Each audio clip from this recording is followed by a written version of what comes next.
It would seem that the sound of freedom has found its own dial of destiny.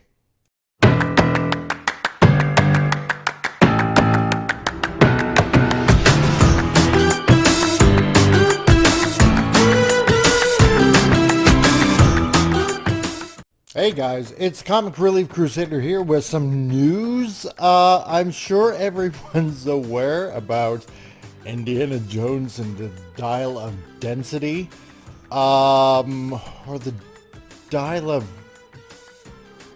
Dumbness. I don't know what else to call it.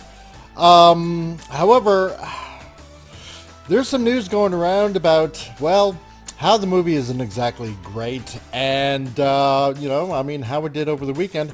Well, what can I say with its second week coming up from its release, as reported by the numbers?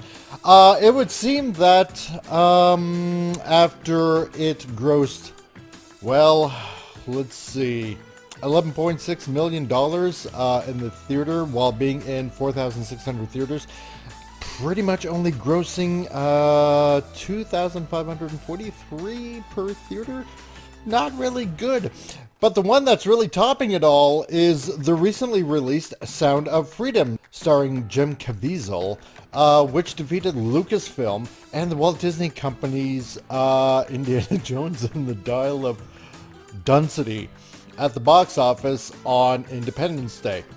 Well, as reported by the numbers here, the Angel Studios distributed Sound of Freedom was the top film at the box office on July 4th when it was released and grossed $14.2 million in 2,643 theaters, which averages at a gross of $5,407 per theater, as opposed to, well, like I said before, 11.6 million in 4,600 theaters and only grossing $2,543 for Indiana Jones and the Dial of Destiny.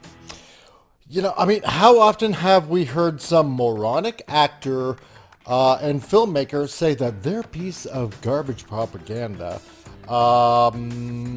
is posing as a film that's important? Well, here's one that actually is, not because it's excellent, because it is, not only because it's gripping, because it is, nor because it'll haunt you long after the curtain falls, because it will, because its message is so very necessary, and its goals are very attainable. The Sound of Freedom follows the early missions of real-life person Tim Ballard as he learns and hears God's calling to rescue children sold into worldwide slavery. Simply put, Sound of Freedom is nearly perfect. Its gripping story is bolstered by supreme performances, a crisp screenplay with economical yet powerful dialogue, and scenes of such terror as to give you nightmares, pretty much. Even though it's the stuff of the most twisted horror films that you probably have seen out there, that will have you sweating and checking in on your sleeping children. It's not graphic. I'll put it to you that way.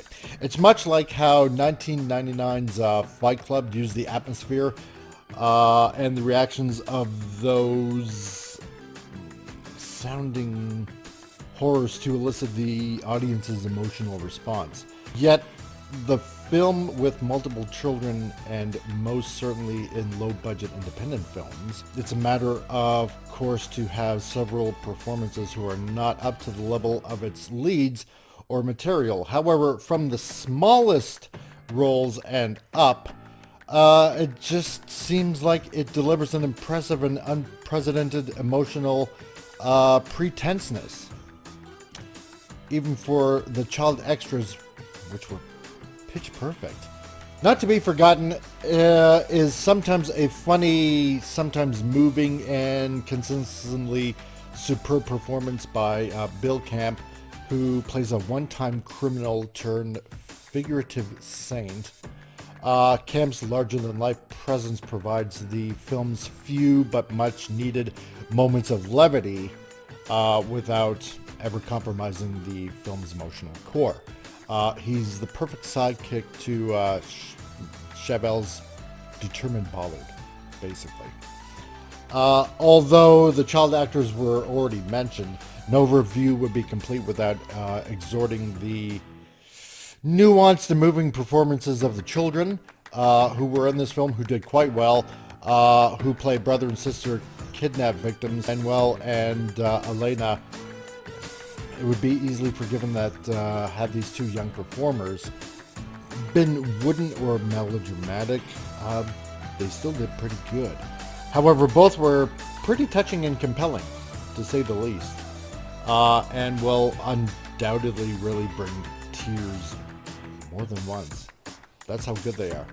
I mean, of course, no movie is flawless, and The Sound of Freedom is no exception. The first act, the last few minutes suffer from, minor pacing problems, and cinematography, while most excellent, tends towards the alteration when something slightly more dramatic would serve the narrative better. Finally, there's a very brief scene set in the remote jungles of South America in which Caviezel's Bollard is texting with his wife on what appears to be a standard cell phone. I mean, that can be forgiven considering how you're in the middle of South America, and I doubt very much that deep in the jungle you'd get cell service, but it's a little nitpick, basically, and it's a momentary distraction otherwise in a laser-focused movie.